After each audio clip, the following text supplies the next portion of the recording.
Unit 6, topics 1 and 2. We just covered the complement of a set in the last video. Now we're going to go over some examples. A ferrous six-sided die is rolled. Describe the sample space S. So we're going to go through all these different parts. Hint, in this scenario, an outcome is determined by the number of dots on the face of the die. Then identify each of the following events, which is a subset of S, and compute its probability. So for A, scoot that over just a little bit. So we have A, the sample space equals 1, 2, 3, 4, 5. So there are 6 possibilities.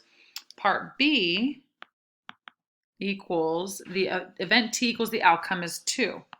So that would just be 2. Good Lord. There we go, 2. All right, now we have the probability of T. Well, that's only one possibility out of 6 total outcomes, so it would be 1, 6, right? Because we only have one element in this set and 6 in the total set. All right, so let's look at part C. Event A equals the outcome is an even number. So we're going to say the set A equals 2, 4, 6. Notice there's no restriction on less than 3 like we saw in some of the earlier examples. So the probability of A,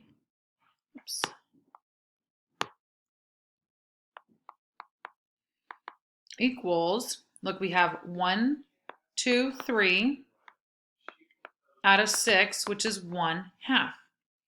So that's 1/2 probability. So part D says the event B equals the outcome is less than 4.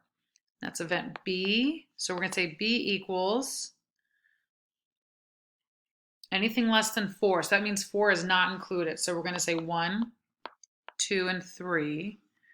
So then the probability of B equals 3 possible outcomes, or 3 outcomes for that event out of 6 total possible outcomes, which again is 1/2. So you see here the probability of A and B is actually the same. Now, we're going to look at the complement. So just as a reminder, we're going to keep this up here. The set S equals 1, 2, 3, 4, 5, 6, so we don't forget. So we're looking at the complement of A, and we just decided that A is equal to an even number. So we have 2, 4, 6. So the complement of A for part E, A complement is going to be everything that's not in that set. So here we have 2, 4, and 6 are gone, so that leaves us with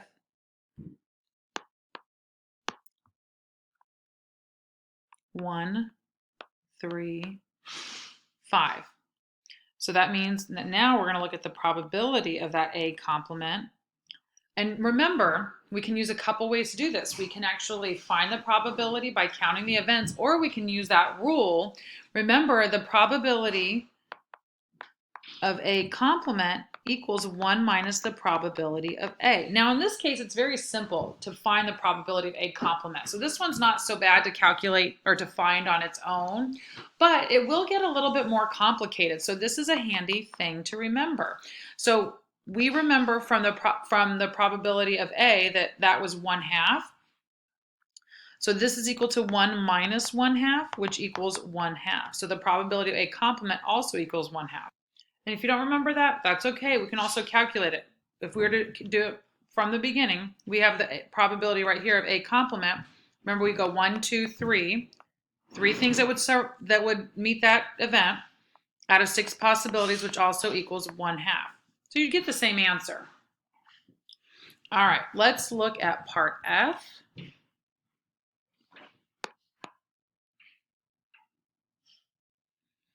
Okay.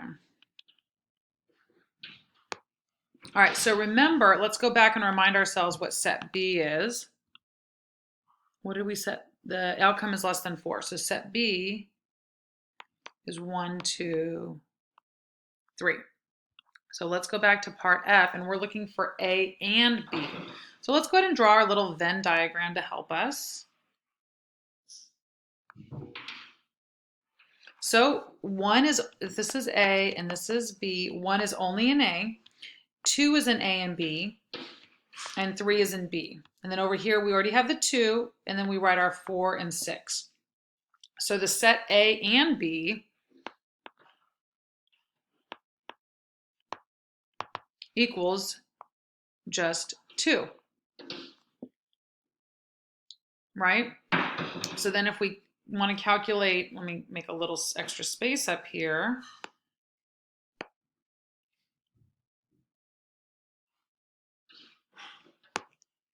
The probability of A and B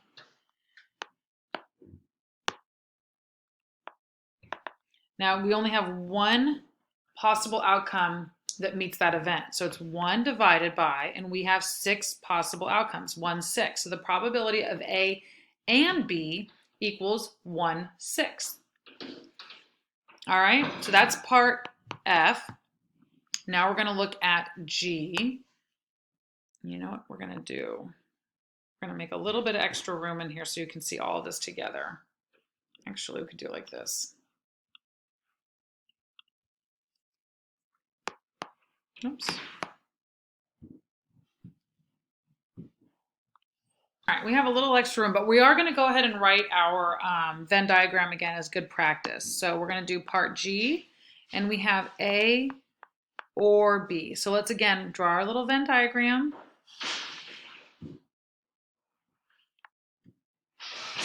So we have A and B. So for B, again, we have 1, 2 is in that intersection, and 3.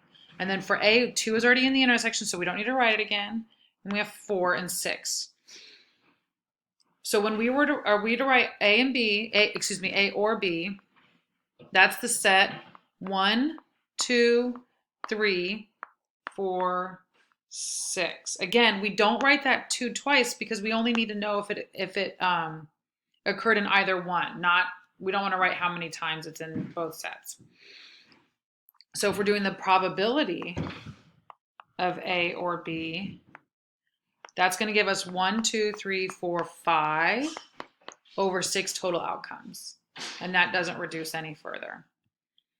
All right, so that's part G. Let's look at H.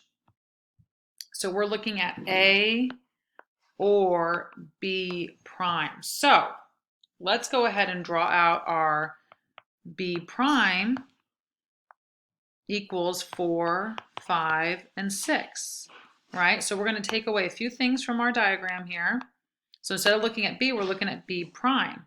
So if we were to write out A, we have 4, 2, 4, and 6. Now 2 is no longer in that intersection because it is not in B B prime anymore, but 5 and 6 are now, or 4 and 6, excuse me. So A has 2, 4, and 6, and B prime has 4, 5, and 6. So that 4 and 5 is there in the intersection. See that? So we're looking at A or B prime. So that set, again, we list everything that's in either, but don't list it twice if it's in both. So we're going to write 2, 4, 6, 4, 5, 6.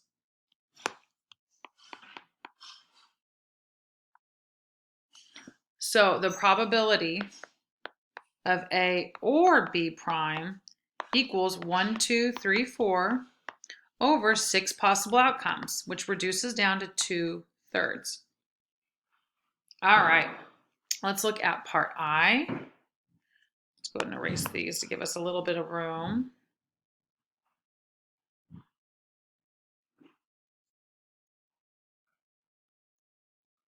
All right, so now we're given a new set, N.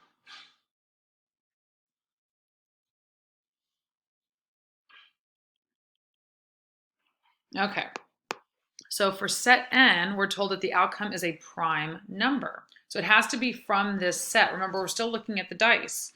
So N is going to be any prime number in there. So let's look through our list of numbers. 1 is not prime, 2 is prime, 3 is prime, 4 is not, 5 is prime, and 6 is not. So that's our list of prime numbers. So then the probability of n equals 1, 2, 3 divided by 6, or 1/2. Ooh. Now let's look at this probability of I for part I. So that was part I, and this is part J. Ooh, it says the outcome is 7. But can that happen?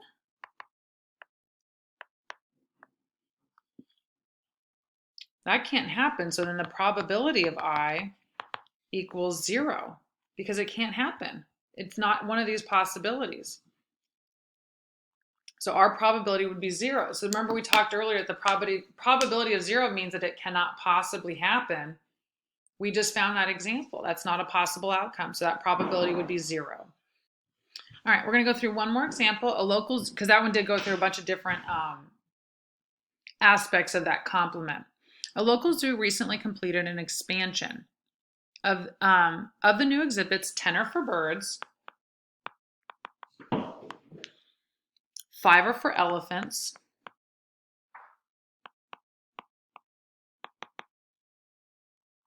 and 9 are for reptiles. If a single exhibit is picked at random, what is the probability the exhibit is for birds or reptiles? So when it says or, remember, you're going to add those together. So the probability, I'm just going to write B or R. So here we have 10 possibilities plus 9 possibilities, right? All divided by, what's the total here? It's 10. I'm just going to write 10 plus 5 plus 9 to show you guys.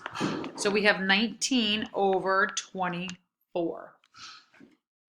So that means that the probability that it's going to be birds or reptiles is 19 divided by 24, and that's not able to be reduced.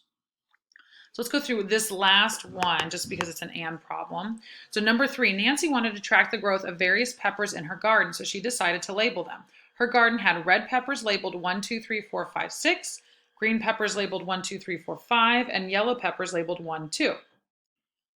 If a single pepper is picked at random, what is the probability the pepper is yellow and has an odd number? So we can assume then that there's 6 red, 4 green, and yellow, 2 yellow. So we want to know what is the probability the pepper is yellow and has an odd number.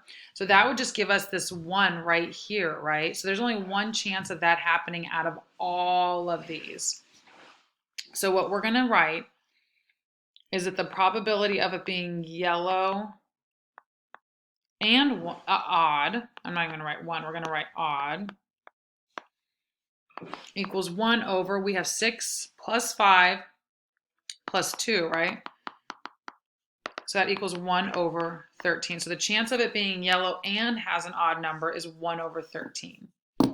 All right, so that goes through a few different examples of the complement and then the intersection and union, like that and or. So if you have any questions about anything from these examples or any other type of problems, let me know.